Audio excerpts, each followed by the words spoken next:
सास का नया फिटनेस रूटीन। अधिकारिता का बदला। नंदिनी अपनी माँ के पास बैठी हुई थी और उन्हीं के बारे में सोच रही थी। जीवन में कभी एक पल भी ऐसा नहीं आया था जब उसकी सास उमा देवी फिटनेस के बारे में गंभीर रही हो।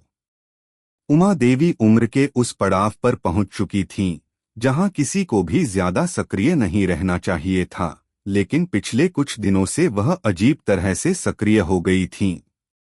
यह बात नंदिनी के लिए अजीब थी, क्योंकि वह जानती थी कि उमा देवी को फिटनेस के नाम पर बस हाथों में चाय का कप और रसोई में काम करने से ज्यादा कुछ नहीं करना आता था। नंदिनी की आंखों में एक सवाल था, यह क्या हो रहा था? वह सोच रही थी, उमा देवी की अचानक से फिटनेस के प्रति बढ़ी हुई रुचि किस कारण से थी। नंदिनी का मन था कि वह अपनी सास से इस बारे में पूछे, लेकिन जब से उनकी बहू के साथ रिश्ते में कुछ कड़वाहट बढ़ी थी, उमा देवी के व्यवहार में थोड़ा बदलाव आया था। कहानी यहाँ से शुरू होती है, जब उमा देवी ने अपनी एक नई फिटनेस यात्रा की शुरुआत की। सास का नया फिटनेस रूटीन। रसोई में बर्तन धोते हुए उमा देवी ने नंदिनी से पूछा, बिटिया, तुमने आज से कुछ समय पहले फिटनेस के बारे में सुना था क्या? नंदिनी चौंकी, क्या मतलब माँ? आप फिटनेस के बारे में बात कर रही हैं?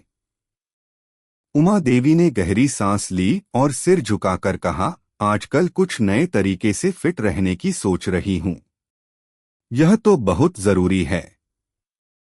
तुम नहीं जानती हो, यह उम्र के हिसाब से हमारी सेहत का ध्यान रखना बहुत जरूरी हो गया है। नंदिनी को समझ में नहीं आ रहा था कि उसकी सास का अचानक से फिटनेस के बारे में इतना ध्यान क्यों बढ़ा है, लेकिन उसने बात करने का मन बनाया और कहा, माँ, फिटनेस का मतलब सिर्फ जिम जाना या दौड़ लगाना नहीं है।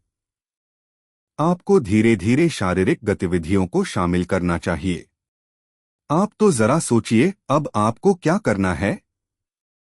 उमा देवी मुस्कुराईं और अपनी बहू की आंखों में एक तीव्रता देखकर बोल पड़ी, बिल्कुल। मैंने तय किया है कि अब मैं एक नया फिटनेस रूटीन अपनाऊंगी। नंदिनी के मन में कई सवाल थे, लेकिन उसने मुंह नहीं खोला और यह सोचा कि सास का यह नया विचार क्या होगा।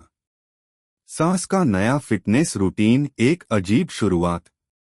उमा देवी का फिटनेस रूटीन कुछ अजीब था।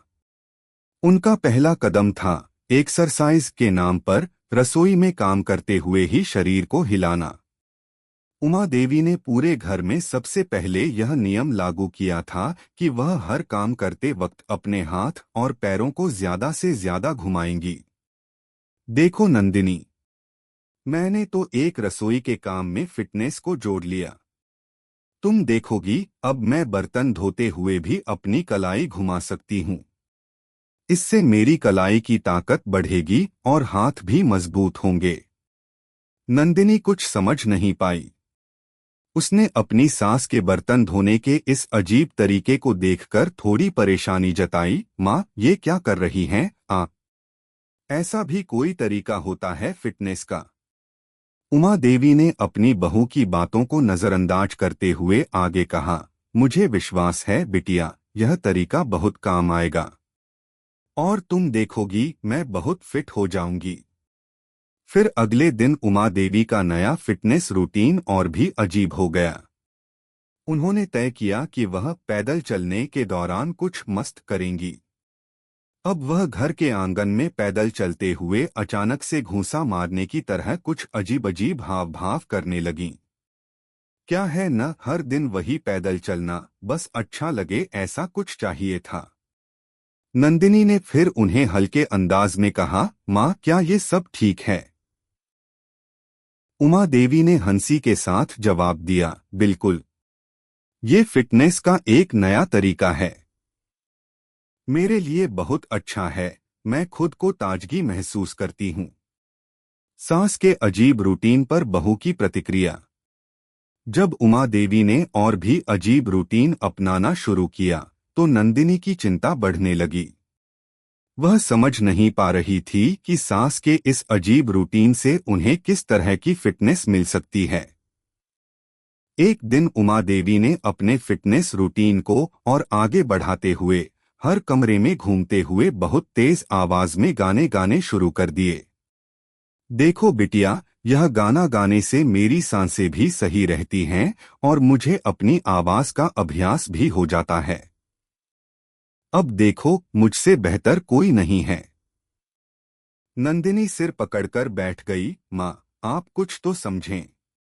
ये सब तो ठीक नहीं है। फिटनेस का मतलब ऐसे नहीं होता। उमा देवी ने हंसते हुए जवाब दिया, बिटिया, तुम बिल्कुल नए जमाने के बारे में सोचती हो। पुराने जमाने के लोग यह सब करते थे और वे भी फिट रहते थे। यह सब तुम्हारी समझ से बाहर हो सकता है, लेकिन मुझसे पूछो, मैं स्वस्थ महसूस करती हूँ। समझ का बदला।